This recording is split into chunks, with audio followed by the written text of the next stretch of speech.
Good day everyone. In this video, we will present the economic and cultural profile of Indonesia that Australian firm may be looking to expand into Indonesia. The presentation will utilize video as a communication tool in providing critical analysis of some of the key issues for Australian firm in their international expansion in Indonesia. This is the basic fact of Indonesia. This is the five outline that we will discuss in this presentation. Globalization had a significant impact on the political economy of Indonesia, especially in the areas of economic, political, and legal system. Firstly, the opening of Indonesia's economy to international trade and investment has led to increased foreign investment and the growth of export-oriented industries. The Indonesian government has implemented various economic reforms to attract foreign investment, such as deregulation, privatization, and reducing trade barriers. This has brought significant economic growth to the country, but it has also exposed the economy to external shock and vulnerabilities. For instance, the 1997 Asian financial crisis severely impacted Indonesia's economies, leading to political instability, social unrest, and a significant decline in living standards for many Indonesians. Globalization had a significant impact on the political economy of Indonesia, especially in the areas of economic, political, and legal system. Firstly, the opening of Indonesia's economy to international trade and investment has led to increased foreign investment and the growth of export-oriented industries. The Indonesian government has implemented various economic reforms to attract foreign investment, such as deregulation, privatization, and reducing trade barriers.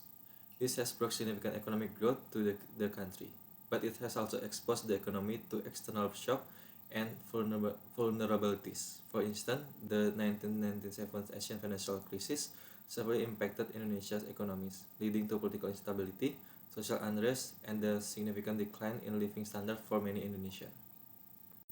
Secondly, globalization has influenced Indonesia's political system by increasing pressure for democratic reform and greater political accountability. Civil society groups and the media have become more vocal in advocating for political reform and greater government transparency, leading to the establishment of a more democratic and pluralistic political system. However, the legal system in Indonesia presents significant challenges for foreign companies operating in the country. The legal framework can be difficult to navigate due to corruption, bureaucratic inefficiencies, and inconsistent enforcement of regulation. The Indonesian government has made efforts to improve the legal system, but this issue persists, making it difficult to foreign firms to protect their business assets. Poor performance in legal system, financial system including the high corporate tax rates and quality of the taxation policies, and the international standard and policy. Indonesia ranked 110 in Corruption Perception Index in 2020, with score of 38 that are urgently in need of action, with the scale of 0 is highly corruption and 100 is highly clean. In addition, the complex regulatory environment in Indonesia can also make it challenging for foreign firms to operate in the country. The Indonesian government has implemented various regulations to protect local industries and promote local content, such as importation and requirement for local partnership. This regulation can make it difficult for foreign firms to operate in the country and compete with local firms. In conclusion, globalization has had significant impact on the political economy of Indonesia, leading to economic growth and political reforms. However, the legal system and regulatory environment can present significant challenges for foreign firms operating in the country. It is essential for Australian firms to carefully consider this challenge and work to address them when considering establishing a presence in Indonesia. Next, I will be discussing the level of economic and human development in Indonesia and which measures are of the greatest importance to an Australian firm considering establishing a presence in the country. Indonesia is a developing country with a mixed economy and population of over 270 million people. To analyze the level of the economic development in Indonesia, we can look at indicators such as GDP per capita, economic growth rate, and inflation rate. On the other hand, The assess human development in Indonesia, we can consider indicators such as the Human Development Index, life expectancy, and literacy rate. In terms of economic development, Indonesia has experienced steady economic growth in recent years, with a GDP growth rate of 5% in 2019. However, the country GDP per capita of around 4,200 USD in 2021 is relatively low, indicating that income distribution is uneven, and many Indonesians are living in poverty. Additionally, the country inflation rate has been volatile, with the rate reaching as high as 8.22% in 2018. Regarding human development, Indonesia's DI value has been steadily increasing over the years and is now ranked 107 out of 189 countries, indicating that the country has made significant progress in improving the well-being of its citizens. However, challenge remains, with life expectancy at birth being 72 years, which is below the average for the countries with a similar SDR ranking. Additionally, Indonesia's literacy rate of 95% suggests that education is accessible to many, but quality issues may persist. Now, if an Australian firm is considering establishing operations in Indonesia, both economic and human development measures are essential to consider. However, given that the Australian firm's primary objective is likely to be profitability, economic development measures such as GDP growth rate and GDP per capita may be of greater importance. This indicator gives an idea of the size of the market, the purchasing power of consumer, and the potential for profitability. Other economic development measures such as the ease of doing business, access to financing, and labor costs may also be crucial consideration for the Australian firm. The country's political stability and legal system, which are essential for business operation, are also factors to be considered. In summary, while both economic and human development measures are essential for assessing a country's potential for business operation, for an Australian firm considering establishing operations in Indonesia, economic development measures such as GDP growth rate and GDP per capita may be of the greater importance. However, a comprehensive assessment of the country's economic and human development indicators, as well as the other factors, will provide a more accurate picture of the opportunities and challenges of doing business in Indonesia. On this topic, we're going to talk about the Indonesian cultures and Australian cultures, and then in the end, we're going to come to a conclusion on how similar they are or how separate they are. The first theory we can highlight on is the Hofstede's four dimension of culture. In Hofstede's four dimension culture, there are four components, which are power distance, individualism, masculinity, and uncertainty of avoidance. In power distance, Australians are more autonomous with low dependence on leader compared to Indonesians. This means that Australians tend to be more flexible in doing their job, they don't rely on their bosses, whereas Indonesian has a lot of instructions and demands from their bosses. In terms of individualism, Australians are more individualistic, but Indonesian tends to work collectively. This means Australians are comfortable with working themselves, comfortable giving the employee doing it on their own method as long as they execute their job properly, while Indonesians tend to work in cohesive manners where everything goes together. So for example, in a workplace, if somebody's finished their shift but the closing is not completely done, they all have to clock out together. Thirdly, masculinity. Australian society prefer achievement, heroism, and assertiveness, whilst Indonesian culture leans toward cooperation and modesty. This means Australians prefer what actually happening in the field, such as their achievements, whereas Indonesian very value on what is going on their cultures. So for example, the modesty, how they respect maybe the high ranks, how they respect the fresh graduates in the office, and etc. is a bit more old-fashioned. Lastly, uncertainty avoidance. Australians have low risk tolerance in uncertainty as compared to Indonesians. So basically what this means is that Australians are more accepting in tolerance, whereas Indonesians are not.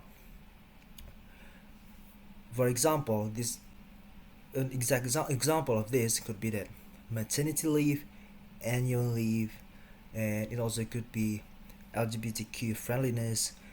It is more acceptable in Asian cultures compared to Indonesian. They are very rigid and old-fashioned. The second theory we can highlight on is the Ronan and Shenkar's culture cluster. Now, according to them, in the 1985 research, it is found that countries share many cultural similarities. For the country, they are physically close. For instance, as per World Atlas in 2023, Indonesia is located in Southeast Asia. This means they share many cultural similarities with its neighbor countries such as Malaysia.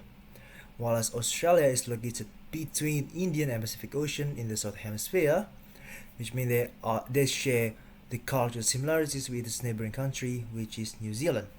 An example of cultural similarities would be Indonesian have what we call sarung, and Malaysia have something similar, but they call it differently. Both countries have similar flavor in terms of fried rice, and both countries majority population are Muslim. Whereas Australia and New Zealand, they both, on terms of religious issue, they both are predominantly Christian and atheist. And in terms of culture, they're both very Western. They speak the same language, and many things going on. So, are they more similar or separate? In a nutshell, they are very separate. So, using the obviously four cultural dimension of power distance, in terms of individualism, masculinity, uncertainty avoidance, and power distance, Indonesia have cross culture. They are not the same. Next, using Ronan and Shenkar's cultural cluster, Indonesia and Australia have many differences as they are not physically close. So they are very separate. So, are they more similar or separate? In a nutshell, they are very separate. So, using the obviously four cultural dimension of power distance, in terms of individualism, masculinity, uncertainty avoidance, and power distance, Indonesia have cross culture. They are not the same. Next, using Ronan and Shenkar's cultural cluster, Indonesia and Australia have many differences as they are not physically close. So they are very separate. Hi everyone, my name is Arif, and I will be explaining to you all about the industry that Indonesia should specialize in for international trade in accordance to relevant theories. Now, starting off, I would like to explain the current type of industries that Indonesia currently specializes in. Now, as you can see from the graphic, Indonesia's top industries are manufacturing, agriculture, forestry, and fishing, wholesale and retail trade, repair of motor vehicles and motorcycles, and many other. This graphic shows that Indonesia is still a developing country, as most of its industry is mostly reliant to the country's natural resources and manufacturing. This shows an imbalance of blue and white collar jobs among its people. Now, moving on, I will explain to you about the relevant theories of international trade. Starting off with Adam Smith. Adam Smith's theory is based on comparative advantage. He believes that countries should specialize in producing goods and services at a lower cost for export to target countries that lacks in producing certain goods or services. International trade would benefit one and another as countries would be able to widen their market reach for trade. This would help a country's economy grow as production could be focused beyond their borders. Consumers would be able to purchase goods and services at a lower price compared to purchasing domestic products. Now, moving on, we have David Ricardo's theory. David Ricardo's theory is also based on comparative advantage. He suggests that countries should produce goods and services at a lower opportunity cost for exports and accept imports of goods and services that they lack in producing. This would help all countries, either they are less or well developed, to boost their production and trade. He also suggests that free trade would allow countries to gain a better outcome for international trade, as there are no barriers and restrictions in trading goods or services. The theory which would be more beneficial for Indonesia is David Ricardo's theory, as the theory will allow Indonesia to become more tightly competitive among their trading partners. Indonesia would be able to gain output from primary materials while losing some low-cost manufacturing sectors. Therefore, Indonesia should specialize in trading primary materials. Why Indonesia should do this? It is because that Indonesia holds a vast amount of rich natural resources, which one of them is palm oil. Palm oil is considered to be the world's most exported material in 2021, with a value of 27.3 billion US dollars. Hi, I'm Setiawan. I would like to discuss the trade policy instrument that is currently employed by Indonesia with the support of international trade theory and will be illustrated by using agriculture industry and palm oil.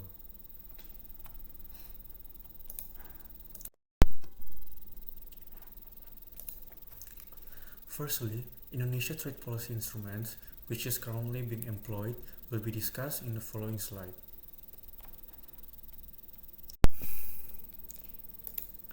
Indonesia employed tariff as one of the main trade policy instruments and as a source of Indonesia government tax revenue. Tariff policy is reviewed by tariff team of inter-ministerial advisory body consists of ministries of finance, industry, trade, agriculture, and economic affairs. At Valoram, most favored nation, tariff is applied ranging from 0 to 150%, and non-ad valorem MFN applied tariff in 2020. And the applied MFN rates of 99 tariff lines appear to exceed the bound range rate of 5%. However, Indonesia under the ASEAN Trade in Goods Agreement has 0 to 5% tariff range and 99.2% of the tariff lines in the list reach zero import duty. Only a minor part is subject to import duty for ASEAN, 6 countries comprising Brunei Darussalam, Indonesia, Malaysia, the Philippines, Singapore, and Thailand.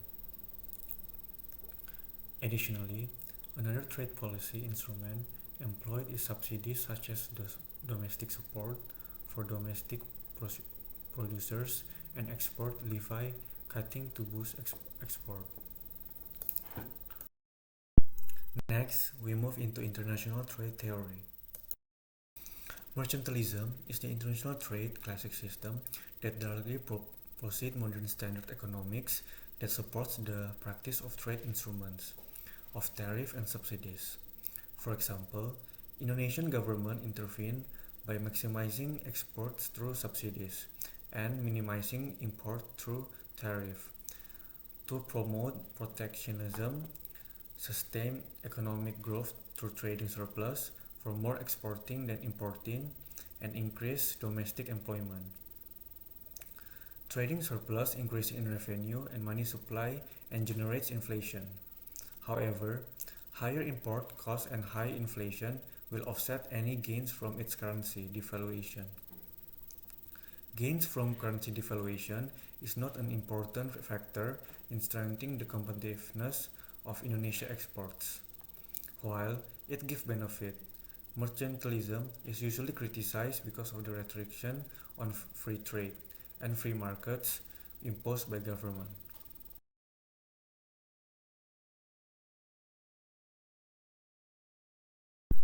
Next, the illustrative examples. The illustrative examples are taken from Indonesia agriculture industry, with a focus on palm oil international trading. Indonesia ranked the fourth in the category of moderate high innovative mercantilism nation according to Global Mercantile Index in 2019. Indonesia agriculture industry with palm oil is one of the world leading producers, exporters, and consumers of edible oil, and biodiesel.